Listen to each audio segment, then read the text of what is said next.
श्री स्वामी समर्थ.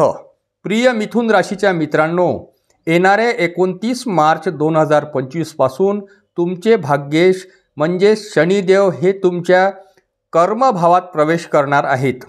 शनिदेव हे कर्मफळदाता आणि न्यायदेवता असल्याने तब्बल 30 वर्षानंतर म्हणजेच 29 मार्च 2025 पासून तुमच्या केंद्रभावात प्रवेश करणार आहेत.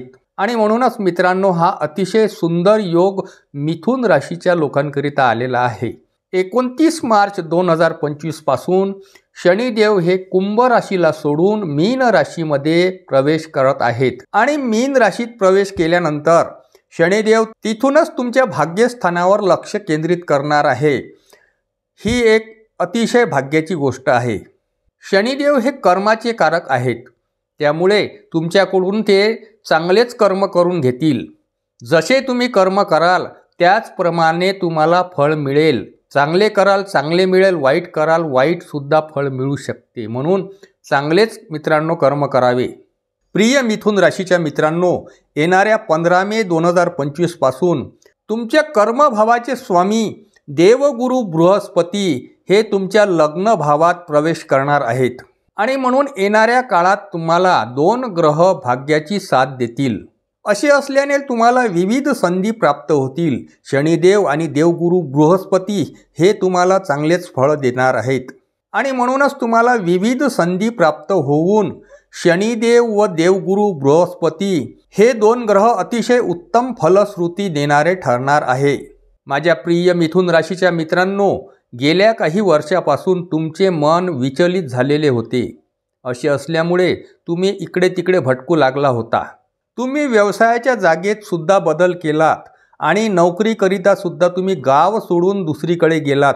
शनीची कुंभ राशीमधून वक्रदृष्टी तुमच्या राशीवर पडत गेली आणि असे असल्यामुळे तुम्ही फार लालची झालात आणि या लालसेपोटी तुम्ही चुकीच्या ठिकाणी गुंतवणूक देखील केली. त्यामुळे तुमचे अतिशय नुकसान झाले व तुमची फसवणूक सुद्धा झाली. कुठल्याही कामात तुम्हाला फारसे यश मिळाले नाही. तुमचे शेजाऱ्यासोबत सुद्धा भांडणं झाली. शेतकरी असाल तर शेजारील शेतकऱ्यासोबत मोजमापीला घेऊन सुद्धा तुमचे भांडणं झालीत. तुमची प्रॉपर्टीमध्ये सुद्धा फसगत झाली. प्लॉट असेल, शेती असेल, अशा प्रकारच्या जागेंमध्ये सुद्धा तुमची फसगत झाली. कोर्ट कचेऱ्यांच्या विळख्यात सुद्धा तुम्ही अटकला. भांडण, तंटा, कलह यात वाढ होऊ लागली. विनाकारणच तुम्ही कोणत्याही प्रकरणात गळू लागले. तुमच्यावर आड देखील घेऊ लागलेत. तुम्ही चुकीच्या व लबाड लोकांवर विश्वास ठेवू लागलेत. असे झाल्यामुळे सुद्धा तुमची फार फसगत झालेली आहे. तुम्ही घरात वडीलधारी मंडळींचे सुद्धा म्हणणे ऐकत नव्हते. तुमच्या वस्तू चोरीत जाणे, पैसे हरवणे, दागिने चोरीत जाणे किंवा हरवणे अशा प्रकारच्या गोष्टी देखील घडू लागल्या. प्रवासात देखील तुमचे फार नुकसान झालेत. तुम्ही केलेली गुंतवणूक नुकसान देणारी ठरली. शेतकऱ्यांनी त्यांच्या शेतात विहीर खणली असल्यास त्या विहिरीला पाणी न लागणे अशा देखील गोष्टी घडू लागल्या. मिथुन राशीच्या मित्रांची प्रेम प्रकरणात फसवणूक झाली. एक्स्ट्रा अफेअर देखील निर्माण झाले आणि असे असल्यामुळे पती पत्नीमध्ये वाद निर्माण होऊ लागले आणि ते विकोपाला सुद्धा जाऊ लागले. तर काही महिला देखील आपल्या पतीची फसवणूक करू लागल्या. तुमचे मुलं तुमच्या इच्छेविरुद्ध वागू लागले आणि मग एकूणच परिस्थिती बिकट झाली. असे असले तरी प्रिय मिथुन राशीच्या मित्रांनो, घाबरून जाऊ नये. कारण दुःखामागे सुख आणि सुखामागे दुःख हे येतच असते.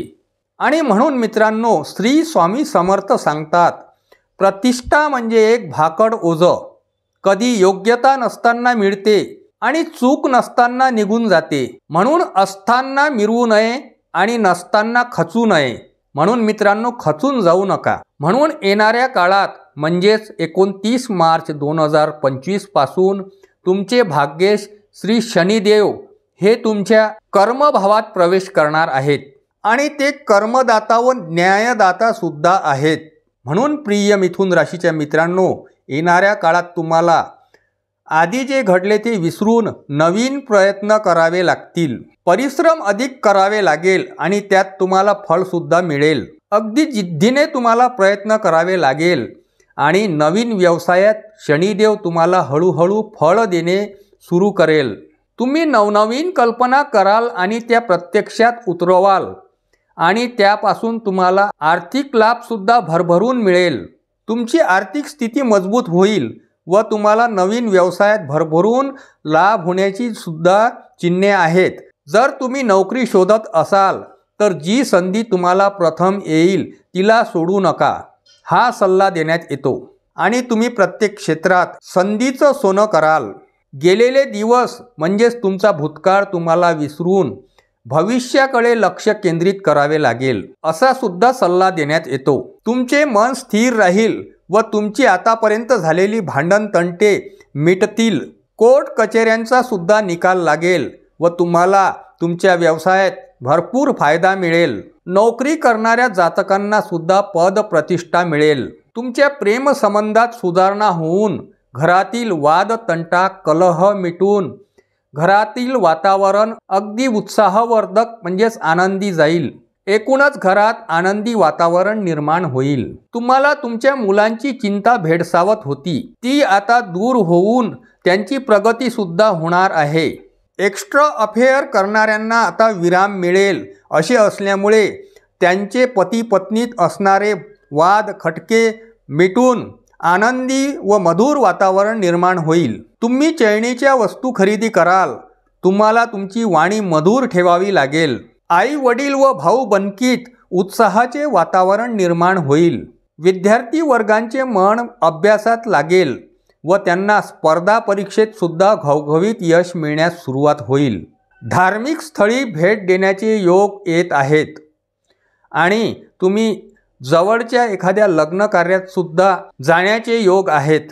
उपायाच्या दृष्टिकोनाने बघितले असता पुरुषांनी शनिवारी व मंगळवारी हनुमान चालिसाचे पठण करावे. त्याचप्रमाणे स्त्रियांनी श्री स्वामी समर्थांचे श्री सूक्ताचे पठण करावे. अंगणात असेल घरावर असेल पक्ष्यांना धान्य खायला द्यावे. तर माझ्या प्रिय मिथुन राशीच्या मित्रांनो, येणारा काळ तुम्हाला अत्यंत भरभराटीचा व आनंदी जावो अशी श्री स्वामी चरणी प्रार्थना करतो. श्री स्वामी समर्थ.